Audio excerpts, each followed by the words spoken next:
9 special needs students were hurt this morning in a school bus accident. Students are recovering from injuries in St. Mary's County.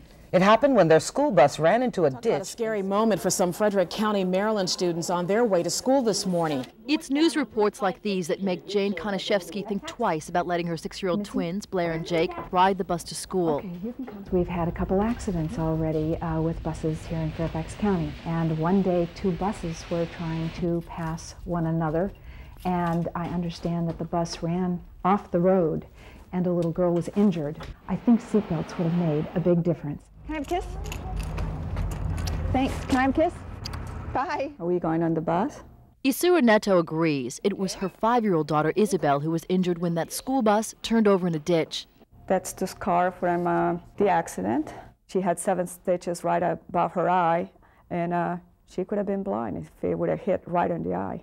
The accident also left scars of another kind. There are days when Isabel's mom has to coax her into getting on the school bus because now she's afraid.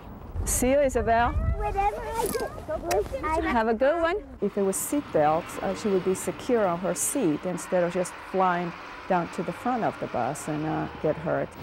The law states that everyone must wear a seatbelt when they get into a car. If you don't buckle up, police can give you a ticket. But Eyewitness News has learned that that is not always the case with your child riding on a school bus.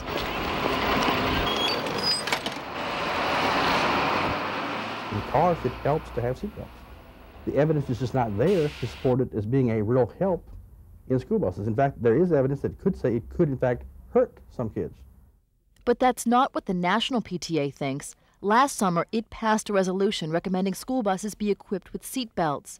Currently, only New Jersey and New York require school buses to have seatbelts, and only New Jersey requires students to wear them. In a school bus, you're in an all-steel constructed vehicle with lots of reinforcements to protect the area. Parker said a typical school bus has a reinforced roof with rails, sheet metal for rollover protection, stronger guardrails and joints to prevent separation on impact, and caged fuel tanks for crash protection.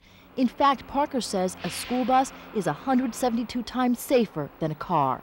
They're not watching traffic. They have no time to brace themselves, and they'll just be carried forward with the speed of the bus. That's what happened to 32 students who were injured in this Arizona school bus accident. One student was paralyzed after his head hit the roof of the bus. A second student suffered brain damage after he was thrown from the bus. Despite that, Fairfax County schools don't see the belts as the solution. In '87, again, the NTSB came up with the opinion that it's not in the best interest at this point in time. 10 years later, in a speech to the school transportation officials, the chairman of the National Transportation Safety Board said, "We have to stop being indecisive on this issue. Let's commit to doing it, but let's do it right." Right now, we think we can put our money and efforts in things that are truly safer and more beneficial to our kids today. We've been buying transit-style buses without a hood, where the driver has a much better field of view to see students in front of the bus. We've added a white strobe light here on the roof. To warn motorists, we've added stop arms in recent years. Fairfax County school officials say in 1997, out of 491 accidents involving school buses, 12 students received minor injuries. In 1998, there were 498 school bus accidents, and just 14 students received minor injuries. But those numbers don't ease the concerns of some parents when it comes to seatbelts on their children's school buses. You know, so often you wonder whether it takes something catastrophic for somebody to finally act, to take the steps necessary to see that the children are safe.